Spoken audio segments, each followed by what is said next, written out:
Hello friends, तर जेव्हा आपलं प्लॅन सीझर असतं म्हणजे आपल्याला माहिती असतं की उद्या आपल्याला सीझरला जायचं आहे, तेव्हा आपल्याला डॉक्टर्स हे 8 ते 10 तास आधी काहीही खायला प्यायला मनाई करत असतात. तर असं का बरं असतं? तर आपल्याला सीझरमध्ये ॲनेस्थेशिया घ्यावा लागतो, म्हणजे पाठीमध्ये एक इंजेक्शन दिलीचं, ज्याच्यामुळे आपल्या शरीरातले जे स्नायू असतात ते ढिले रिलॅक्स पडत असतात. आणि अशा वेळेला जर आपण काही खाल्लेलं पिलेलं असेल तर ते वरती येऊन आपल्या श्वासनलिकेमध्ये परत जाऊ शकतं आणि त्यामुळे आपल्या जीवाला मोठा धोका उद्भवू शकतो. इवन मी सुद्धा ही चूक केलेली आहे आणि म्हणून मी हे तुम्हाला सांगू शकते आहे. जेव्हा माझं दुसरं सीझर होतं तेव्हा मी सकाळी, म्हणजे मला माहिती नव्हतं, पहिलं सीझर माझं प्लॅन होतं आणि दुसरं मला अचानक जावं लागलं होतं कारण पोटामध्ये दुखायला लागल्यामुळे. तर दुसऱ्या सीझरच्या वेळेला मी सकाळी 2 बिस्किटं हे खाल्लेले होते आणि अचानक मला जेव्हा जावं लागलं तेव्हा जेव्हा मला सीझरला घेतलं, ॲनेस्थेशिया दिला गेला आणि त्यानंतर माझे जेव्हा सीझरला चालू झालं तेव्हा मला अक्षरशः उलट्या व्हायला लागल्या.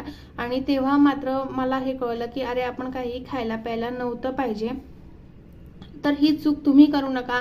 जेव्हा तुमचं प्लॅन सीझर असतं, तुम्हाला माहिती असतं की आपल्याला आता सीझरला जायचं आहे, त्याच्या 8 ते 10 तास आधी काहीही खाऊ पिऊ नका. तुम्हाला जर थायरॉइड किंवा बीपीची एखादी गोळी चालू असेल तर तुमच्या डॉक्टरला विचारून फक्त तुम्ही ती घेऊ शकता. एक घोटभर पाण्यासोबत डॉक्टर लोक तुम्हाला ती घ्यायला अलाउ करतील. बाकी दुसरं तुम्हाला काहीही खायचं प्यायचं नसते. तर हे लक्षात ठेवा. आणि अशाच पॅरेंटिंग टिप्ससाठी किंवा प्रेग्नन्सी टिप्ससाठी आपल्या चॅनलला सबस्क्राईब करायला मात्र विसरू नका. थँक्यू.